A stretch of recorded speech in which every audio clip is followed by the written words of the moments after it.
तसं विठ्ठल हा जर आपण एक देव मानला तर त्या विठ्ठलाची उपासना पद्धती वेगळी असली पाहिजे की जेणेकरून बरोबर त्याच संप्रदायाचा बोध व्हावा. तर ती आहे ना, तर ती कोणती, तर ती वारी. तर वारीचा काय अर्थ होतो? वारी म्हणजे एखाद्या ठिकाणी वारंवार पण नियमितपणाने जाणं, त्याला आपण वारी म्हणतो. वारकरी संप्रदायाचा परमार्थ हा एकट्याचा नाही, तर तो सामुदायिक किंवा सामूहिक परमार्थ आहे की लोकांनी एकत्र यायचं आणि जायचं, गात नाचत खेळत उड्या मारत. म्हणजे तो एक प्रकारचा उत्सव आहे, तो सोहळा आहे, म्हणून वारीचा सोहळा म्हटला जातो. विठ्ठल हे जर दैवत असेल वारकरी संप्रदायाचं, तर आपल्याला मुळात विठ्ठल कोण याची चौकशी करावी लागेल. नामा म्हणे ग्रंथ श्रेष्ठ ज्ञानदेवी, एकतरी उभी अनुभवावी. की कारे पुण्या मातलासी, उभे केले विठ्ठलासी, ऐसा कैसा रे तू धीट, पुढे भिरकावली विठ. वीट भिरकावली आणि उभा, तो विटेवरती उभा राहिला म्हणून तो विठ्ठल. काला म्हणजे भगवान श्रीकृष्णानं यमुनेच्या तीरावरती आपले जे स्नेही सवंगडी होते गोप जन, त्यांच्याबरोबर तो खेळ खेळला आणि खेळ खेळून दमून भागून विश्रांती घेतली पाहिजे आता वगैरे वगैरे भुका लागलेल्या आहेत, तर त्या सगळ्यांच्या शिदोऱ्या एकत्र केल्या, कालवल्या एकमेकांच्या मध्ये, सगळा भेदभाव दूर केला आणि घास एकमेकांच्या मुखामध्ये भरवले, त्याला काला म्हणतात. म्हणजे वारकरी संप्रदायाच्या प्रीहिस्ट्रीमध्ये मागे मागे मागे गेलो तर म्हणता येईल की वारकरी संप्रदाय हा यमुनेच्या तीरावरती गोकुळात श्रीकृष्णानं आणि त्याच्या सवंगड्यानं स्थापन केलेला संप्रदाय आहे आणि तो तेव्हापासून चालत आला. आणि महाराष्ट्रात नेमका कधी आला, कोणाच्या रूपातनं आला, तर तो विठ्ठलाच्या रूपातनं आला. विठ्ठल श्रीकृष्ण विठ्ठल होऊन इथे आला विटेवरती पुंडलिकामुळं.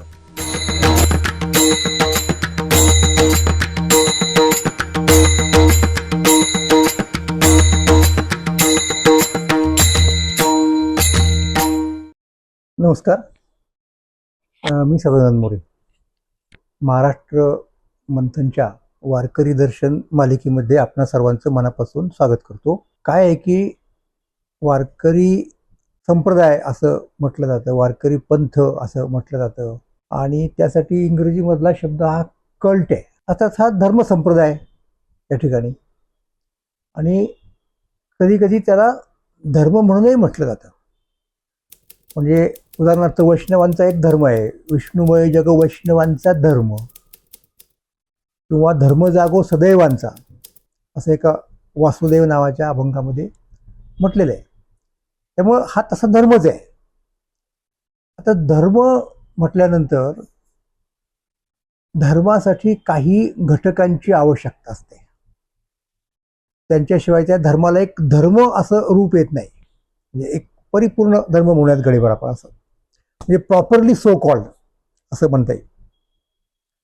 मग कोणते कोणते घटक आहेत ते त्या ठिकाणी? त्याच्यामध्ये एक देवता असते, ती त्या धर्माच्या सगळ्या लोकांना ती देवता मान्य असते, भज्य असते, पूज्य असते, ती त्यांचं उपास्य दैवत असते. तर दैवत किंवा देवता हा पहिला घटक. अर्थात मला कल्पना आहे की काही धर्म हे निरीश्वरवादी आहेत, तेव्हा त्यांच्या बाबतीत काही देवतेचा मुद्दा येत नाही. अर्थात तरी सुद्धा त्यांनी मग वेगवेगळ्या मार्गांनी आपल्या संस्थापकाला किंवा आपणाला मान्य असणाऱ्या व्यक्तीलाच जवळजवळ देवाचं स्थान दिलेलं असतं, तो वेगळा मुद्दा. मी आत्ता फक्त ज्यांना आपण एक ईश्वरवादी धर्म म्हणूयात त्यांचा विचार करतोय असं समजा घडीवर. तर एक दैवत असतं, नंतर त्या दैवताची एक उपासना पद्धती असते. तुम्ही बघा, वेगवेगळ्या देवतांची वेगवेगळी उपासना पद्धती आहे, रूढ अशा प्रकारची. तर ती उपासना पद्धती एक वेगळी असते. ह्या दोन गोष्टी आहेत. आता समजा आपण वारकरी संप्रदायाचा विचार केला, धर्म संप्रदायाचा किंवा धर्माचा, तर त्याचं दैवत कोणतं हे सगळ्यांना माहिती आहे, त्याच्याबद्दल काही कोणाचं दुमत व्हायचं कारण नाही. ते दैवत म्हणजे श्री विठ्ठल, की जे पंढरपूरला आहे विठ्ठल, आणि जे अर्थात पुंडलिकामुळं पंढरपूरमध्ये आलं असं म्हटलं जातं. ते दैवत आहे पहिला घटक. दुसरा घटक कोणता? त्या दैवताची एक विशिष्ट उपासना पद्धती असते. म्हणजे अगदी आपल्याकडचं उदाहरण दुसरं घेऊयात ना आपण. समजा आपल्याकडे खंडोबा हे एक दैवत आहे, तर खंडेराच्या संदर्भात एक जागर नावाची गोष्ट असते, दिवी असते, तर दिवीसाठी गोंधळ घातला जातो. ती ती त्या त्या दैवताची एक उपासना पद्धती आहे. तसं विठ्ठल हा जर आपण एक देव मानला तर त्या विठ्ठलाची उपासना पद्धती वेगळी असली पाहिजे की जेणेकरून बरोबर त्याच संप्रदायाचा बोध व्हावा. तर ती आहे ना, तर ती कोणती, तर ती वारी. तर वारीचा काय अर्थ होतो? वारी म्हणजे एखाद्या ठिकाणी वारंवार पण नियमितपणाने जाणं, त्याला आपण वारी म्हणतो. तर त्या पद्धतीने विठ्ठलाकडे विठ्ठलाचे भक्त जातात विशिष्ट दिवशी. तर ते विशिष्ट दिवस कोणते, तर तुम्ही वेगवेगळ्या पद्धतीने सांगू शकता. आषाढ शुद्ध एकादशी हा एक दिवस महत्वाचा मानला जातो. कार्तिक शुद्ध एकादशी हाही एक दिवस महत्वाचा मानला जातो. सामान्यपणे वारकरी जेव्हा दीक्षित होतो म्हणजे पंथाची दीक्षा घेतो, तो वारकरी होतो म्हणजे काय करतो, तर जो आधीच कुणीतरी एक वारकरी आहे त्याच्या हातून गळ्यात माळ घालून घेणं, याच्यापेक्षा अधिक काही कॉम्प्लेक्सिटी नसते त्या रिच्युअलला किंवा त्या विधीला वारकरी होण्याच्या किंवा वारकरी संप्रदायामध्ये प्रविष्ट होण्याच्या. तर जेव्हा त्याला ती माळ घातली जाते तेव्हा त्याच्याकडनं काही गोष्टी प्रतिज्ञा स्वरूपात वळवून घेतल्या जातात. त्यातली पहिली महत्वाची गोष्ट म्हणजे कोणती, तर तू कुठली वारी करणार, तर तो सांगतो त्याच्या सोयीप्रमाणे मी आषाढीची वारी करीन किंवा दुसरा एखादा म्हणेन की मी कार्तिकेची वारी करीन. तर अशा पद्धतीने या दोन वाऱ्या महत्वाच्या, त्यातली एक तरी किमान केली पाहिजे असा संकेत आहे. आता त्याच्यानंतर आणखीन दोन वाऱ्या महत्वाच्या मानल्या जातात. एक माघ महिन्यातली असते बघा, त्याला माघी वारी असंही म्हटलं जातं, आणि एक चैत्रातली असते. तर ह्या चार साधारणपणे महत्वाच्या वाऱ्या मानल्या जातात. याच्या व्यतिरिक्त उरलेल्या 8 महिन्यात जर कोणाला वारी करायचं असेल तर हरकत असण्याचं काहीच कारण नाही. तर त्यासाठी अशी काही लोक आहेत की जे प्रतिवर्षी मास प्रत्येक महिन्यामध्ये पंढरपूरला जातात एकादशीच्या दिवशी, शुद्ध एकादशीच्या दिवशी. त्यांना आपण महिन्याचे वारकरी म्हणतो. असा एक वर्ग मोठा आहे. असो, आता नुसतं जाणं का तिथे नाही, तर नुसतं जाण्याला आपण आता वारी म्हटलंच पाहिजे, प्रश्नच नाही. पण अपेक्षित काय आहे, अपेक्षित असं आहे की जाताना, तर पूर्वीच्या काळात तरी पायी जाणं अपेक्षित आहे म्हणजे निश्चितपणे, पण जाताना हे जे वारकरी आहेत ते कसे जातात, हे चालत जातात, एक म्हणजे पायीवारी, आणि गात जातात, नाचत जातात, खेळत जातात, हे वेगळेपणे. म्हणजे त्याचा अर्थ काय होतो की वारकरी संप्रदायाचा परमार्थ हा एकट्याचा नाही, तर तो सामुदायिक किंवा सामूहिक परमार्थ आहे, की लोकांनी एकत्र यायचं आणि जायचं, गात नाचत खेळत उड्या मारत. म्हणजे तो एक प्रकारचा उत्सव आहे, तो सोहळा आहे, म्हणून वारीचा सोहळा म्हटलं जातं.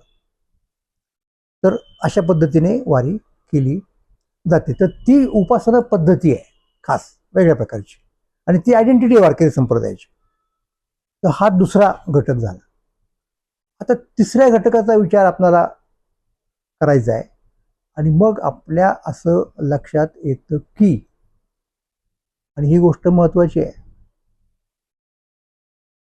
त्या संप्रदायाला किंवा त्या धर्माला एक प्रमाण अशा प्रकारचा ग्रंथ लागतो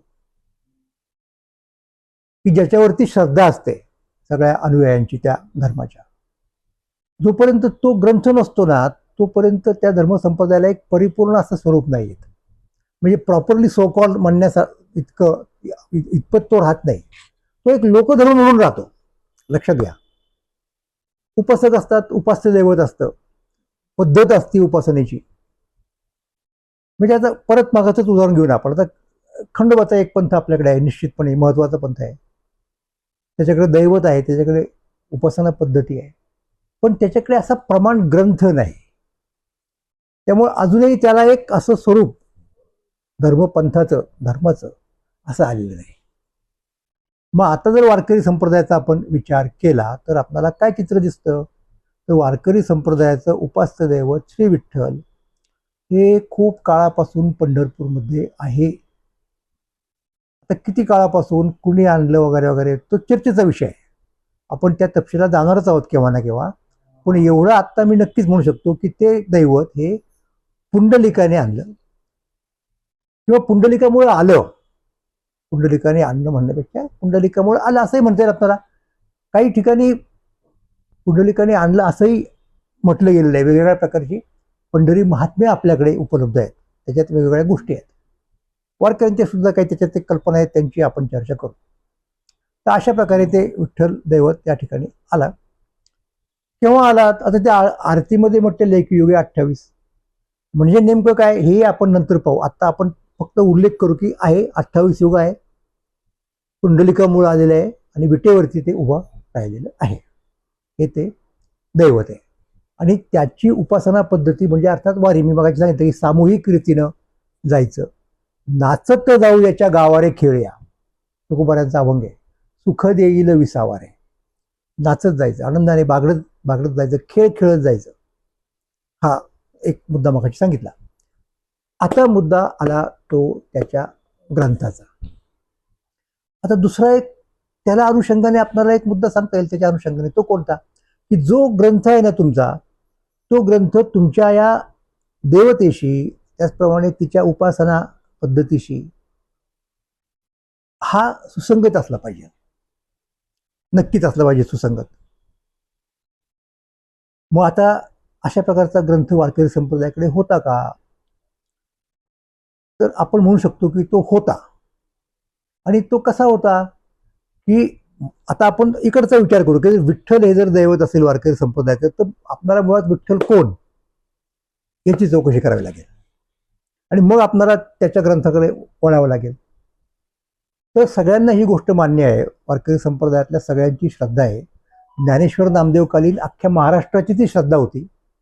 ती कोणती? की विठ्ठल म्हणजे दुसरा तिसरा कुणी नसून द्वारकेवरून पंढरपूरला आलेला श्रीकृष्णच आहे. मग आता द्वारकेच्या कृष्णाने जे जे काही केलं ते सगळं त्या विठ्ठलाला म्हणजे त्याच्याच इथल्या रूपाला लागू होतं ना. ते एकच आहे, आयडेंटिटी आहे. ते लॉजिकमध्ये त्याला थिअरी ऑफ आयडेंटिटी असं आपण म्हणतो. म्हणजे उदाहरणार्थ ए आणि बी या जर दोन गोष्टी एकरूप असेल आणि ए मध्ये समजा एक्स ही क्वालिटी असेल, तर ती क्वालिटी बी मध्ये सुद्धा असली पाहिजे असं आपण अनुमान करू शकतो. त्यामुळं कृष्ण हाच जर विठ्ठल असेल तर कृष्णाने जे जे काही केलं ते सगळं विठ्ठलाला लागू आहे. म्हणजे कृष्णाने गोकुळामध्ये बाळलीला केल्या त्या विठ्ठलाच्याच म्हणावं लागतं आणि त्यानुसारच संतांनी सगळ्या त्यांच्या अभंगांची वगैरे रचना केलेली. नंतर कृष्णाने द्वारके मथुरेत येऊन कंसाचा वध केला, तेही विठ्ठलाला लागू होतं. मग तो द्वारकेत आला. द्वारकेत त्यानं यादवांचं राज्य सांभाळलं वेगळ्या पद्धतीनं. मग त्यानं इकडे कौंडिण्यपूरला येऊन रुक्मिणीशी लग्न केलं स्वयंवरामध्ये, तिला घेऊन तो गेला. ते शिशुपालाशी वगैरे ठरलं होतं ते वगैरे वगैरे हा कथाभाग माहिती आहे. तेही विठ्ठलाला लागू होतं. म्हणजे विठ्ठलाच्या शेजारी रुक्मिणी असते याचा अर्थच की विठ्ठला कृष्ण आहे. त्यानं नंतर कुरुक्षेत्रावरती अर्जुनाला उपदेश केला ज्याचं नाव भगवद्गीता. तो जर ग्रंथ असेल कृष्णाचा, कृष्णाने सांगितलेला, तर तो आपोआपच विठ्ठलाचा ठरला. आणखीन एक मुद्दा आहे. जसं कृष्णाने अर्जुनाला उपदेश केला भगवद्गीतेवरती, भगवद्गीतेचा की जी महाभारतामध्ये आहे, तो अर्जुन हा त्याच्या आत्याचा मुलगा म्हणजे कुंतीचा. आणि अर्जुनाप्रमाणेच त्याच्या जवळचा जो त्याला गुरु मानत होता कृष्णाला, असा आणखीन एक होता की जो कृष्णाचा चुलत भाऊ होता, त्याचं नाव उद्धव. त्या उद्धवाला कृष्णानं निजधामाला जाताना काही एक उपदेश केला. तो भागवत पुराणाच्या 11व्या स्कंदामध्ये समाविष्ट आहे. म्हणजे दोन अशा प्रकारे कृष्णाने केलेले उपदेश, कृष्णाचं तत्वज्ञान म्हणता येईल, हे आपल्याला उपलब्ध आहेत. ते कोणते? एक भगवद्गीता आणि दुसरं भागवताचा 11वा स्कंद. मग हे जर कृष्णाचे असतील तर ते विठ्ठलाचे ठरतात आणि विठ्ठलाच्या उपासकांना ते मान्य करण्याला, त्यांच्यात श्रद्धा ठेवायला, म्हणजे प्रमाण ग्रंथ म्हणून प्रतिष्ठा द्यायला काही अडचण नाही. त्याप्रमाणे ते होते, हा मुद्दा आहे. आता हे ग्रंथ जे होते ना ते संस्कृत भाषेमध्ये होते आणि ज्ञानोबा नामदेवरायांच्या काळातला बहुसंख्य समाज हा संस्कृत अवगत नसलेला होता. संस्कृत हे फक्त मुठभर ब्राह्मण पंडितांचीच भाषा होती, हे सगळ्यांना माहिती आहे.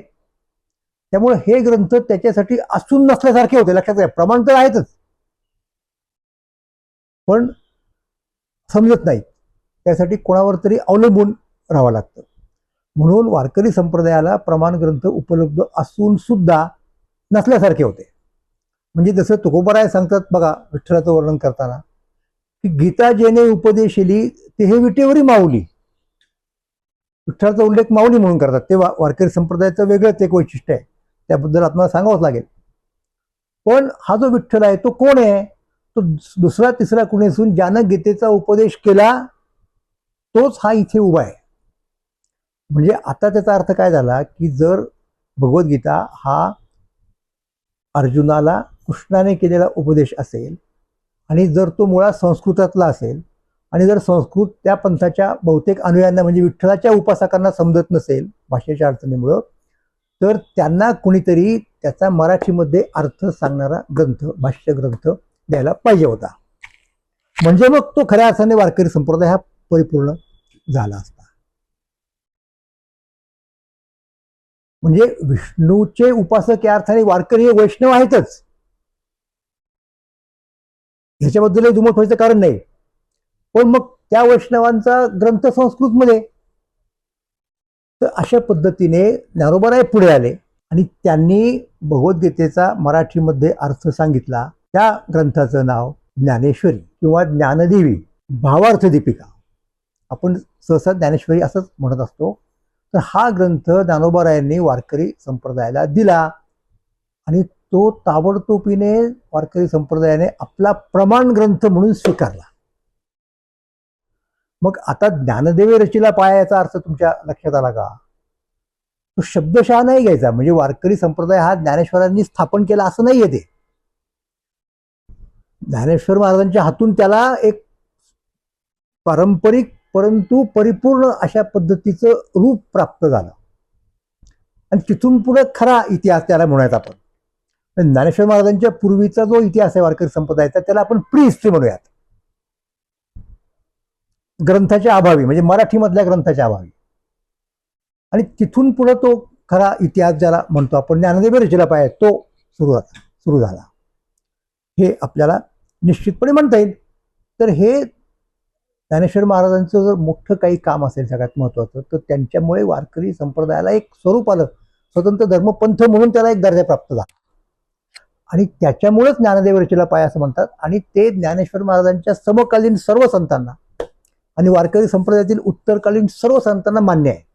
असा एकही संत नाही की ज्यांनी ज्ञानेश्वर महाराजांची स्तुती किंवा प्रशंसा केली नाही. अगदी समकालीन बघा, अत्यंत जवळचे स्नेही असलेले, नामा म्हणे ग्रंथ श्रेष्ठ ज्ञानदेवी, एकतरी उभी अनुभवावी, सगळ्यांना माहिती आहे. त्यामुळं त्याला श्रेष्ठत्वाचा दर्जा मिळाला, लगेच मिळाला, थांबावं नाही लागलं, वाट पाहावी नाही लागली त्यासाठी. तर ही गोष्ट फार महत्वाची आहे. म्हणून ज्ञानदेवे रचिला पाया आणि तो पाया त्या सगळ्यांना मान्य आहे आणि म्हणून त्या पायावरची पुढची इमारत अशी उभी राहत गेली, रचत गेले हे संत सगळे.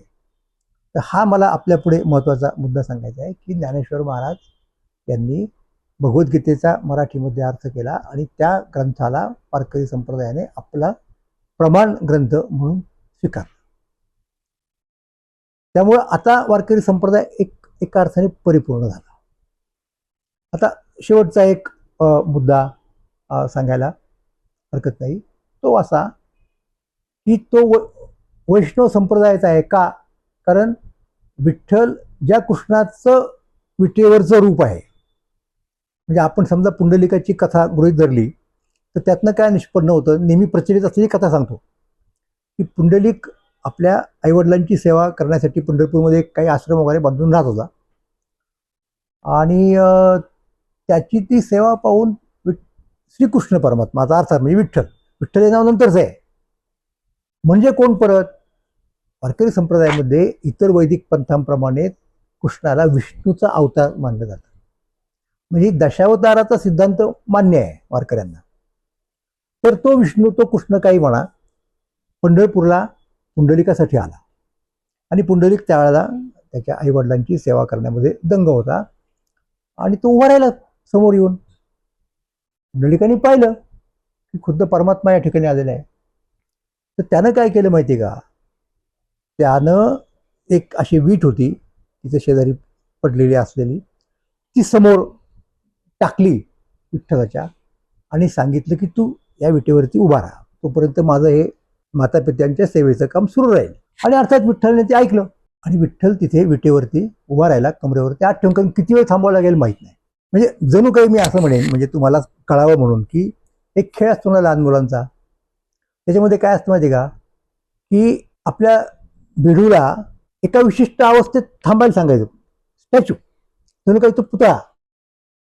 तसं जणू काही विठ्ठलाला म्हणजे कृष्णाला पुंडलिकाने तिथे उभं राहायला सांगितलं आणि सांगितलं की स्टॅच्यू, म्हणजे तो मूर्तिरूपाने तिथे उभा राहिला. मग आणि नुसता उभं राहायला नाही सांगितलं, त्यांनी हे सांगितलं की तुझ्याकडे जे जे लोक येतील त्या सगळ्यांना तू तरुणने त्यांचा उद्धार कर. मूढजन पापी जैसे तैसे उतरी कासे लावोनी, आणि नामा म्हणे वर दिलेला नारायणे, विठ्ठल दर्शने मुक्त होती, असं नामदेवरायांचं सांगणं आहे. तुकाराम महाराज तर कौतुकाने म्हणतायत की कारे पुण्या मातलासी, उभे केले विठ्ठलासी, ऐसा कैसा रे तू धीट, पुढे भिरकावली वीट. वीट भिरकावली आणि उभा, तो विटेवरती उभा राहिला म्हणून तो विठ्ठल, हा त्याचा अर्थ आहे. तर ते दैवत, आणि म्हणून त्याचा तिथपासून तो मी म्हणालो की एक प्रकारचा तो पूर्व इतिहास म्हणजे प्री हिस्ट्रीचा मुद्दा आहे. आणि आता आपण त्याच्याही जर मागे गेलो ना, खरं तर मधल्या काळात आपण काय म्हणू शकतो, केव्हा मग नेमकी त्याला आपण फाउंडिंग ऍक्ट म्हणतो. आता पुंडलिकाने नेमकं हे कोणत्या दिवशी केले हे माहित नाही आपल्याला, बरोबर आहे. त्याच्यामुळे आपल्याला ती साजरी नाही करता येणार. विठ्ठलाचं तिथे म्हणजे तिथे अवतीर्ण होणं पंढरपुरात माहित नाही. मग फाउंडिंग ऍक्ट कोणती हे तुम्हाला माहिती आहे का? अमेरिकेचा इतिहास जर तुम्ही पाहिला ना, तर ते अमेरिकेमध्ये जे ब्रिटिश वसाहती होत्या तिथल्या लोकांनी बंड केले इंग्लंडच्या विरोधामध्ये, स्वतंत्र झाले. आणि ज्या दिवशी ते स्वतंत्र झाले, जाहीर केलं त्यांनी की आमचं राज्य आता वेगळं आहे, तर त्याला फाउंडिंग ऍक्ट म्हणतात. आणि ते जे ज्यांनी कुणी कृत्य केलं त्यांना फाउंडिंग फादर म्हणतात. मग त्याच्यामध्ये अर्थात जॉर्ज वॉशिंग्टन वगैरे हे मंडळी येतात. तर तो मुद्दा जर लक्षात घेतला तर मग फाउंडिंग ऍक्ट कोणती समजायची आपण, की जी ज्ञानेश्वर महाराजांच्या अगोदरपासून चालत आलेली आहे. ती अशी आहे की वारकरी संप्रदायाच्या प्रत्येक उत्सवाचा शेवट हा काल्याने होतो. काल्याचं कीर्तन असतं आणि उत्सव संपतो. काय असतं काल्यामध्ये? काला म्हणजे भगवान श्रीकृष्णानं यमुनेच्या तीरावरती आपले जे स्नेही सवंगडी होते गोप जन, त्यांच्याबरोबर तो खेळ खेळला आणि खेळ खेळून दमून भागून विश्रांती घेतली पाहिजे आता वगैरे वगैरे, भुका लागलेल्या आहेत, तर त्या सगळ्यांच्या शिदोऱ्या एकत्र केल्या, कालवल्या एकमेकांच्या मध्ये, सगळा भेदभाव दूर केला आणि घास एकमेकांच्या मुखामध्ये भरवले, त्याला काला म्हणतात. तुका म्हणे काला कोठे आभेद देखील.